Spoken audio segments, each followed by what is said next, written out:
ভণ্ড সাধু। কি আমার সাথে মস্করা? ভণ্ড সাধু, তুই আমার কিচ্ছু করতে পারবি না। আরে দৌড়ে দৌড়ে আসছো কেন, কি হয়েছে? বউ যতই যাই হয়ে যাক, এই জিনিসটা কখনো হাত দেবে না।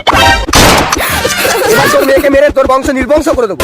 না না, আমি তোমার পায়ে ধরছি, তুমি আমার মেয়েটাকে মেরে দাও। তুমি তো আমার স্বামীটাকে মেরে দিলে, তোমার কি চাই বলো? তুমি কি আমার শরীর নেবে? এই নাও। না, এসব জিনিস আমার প্রয়োজন নেই। যখন আমার লাগবে তখন আমি তোমার কাছ থেকে চেয়ে নেবো। মা মা, তোমার সাথে যে লোকটা খারাপ ব্যবহার করে না, সে লোকটা আবার আসছে। তুই এখানে বস, আমি দেখছি। তুমি আবার এসেছো, আমার শরীরটা খুবই খারাপ, আমি তোমাকে কিচ্ছু দিতে পারবো না। তুমি কিন্তু ভুলে যাচ্ছ, তোমার আমাকে কিছু দেওয়ার কথা ছিল, তাই তোমার মেয়েকে নিতে এলাম। না না, আমার মেয়েটা খুব ছোট, আমি পারবো না কি তোমার হাতে তুলে দিতে। তাহলে তুমিই চলো, তোমাকে আমি একটা জিনিস দেখাতে চাই। এসো দেখো, এটা আমার আদরের ছোট ছেলে। তোমার স্বামী তন্ত্রবিদ্যার দ্বারা আমার ছেলেকে পাগল করে দিয়েছে। তন্ত্রবিদ্যা? আমার স্বামী যার কাছে তন্ত্রবিদ্যা শিখেছে, তার কাছে গেলে অন্তত কোনো না কোনো উপায় আমরা পাবো। চলুন তো আমার সাথে। চলুন। সাধু বাবু, আমার স্বামী যে আপনার কাছ থেকে তন্ত্রবিদ্যা শিখেছে, রাগের বসে না ছেলেকে পাগল করে দিয়েছে, এর কি কোনো উপায় নেই এই সাপ থেকে মুক্ত হবার? তোর স্বামী যে জিনিসটা নিয়ে তপস্যা করতো, সেই জিনিসটা যদি তুই ভেঙে দিতে পারিস, তাহলে এই ছেলেটা সাপ মুক্ত হবে। মা, আমি যাবো, দাঁড়াও। এই সেই আমার স্বামীর মন্ত্রপুত ছড়ি।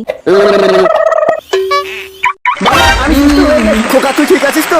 যাও, আজ থেকে তোমায় আমি মুক্তি দিয়ে দিলাম। চল খোকা। দাঁড়াও, তুমি আমার মাকে মুক্তি দিতে পারো, কিন্তু আমি তো তোমার ছেলেকে মুক্তি দেবো না।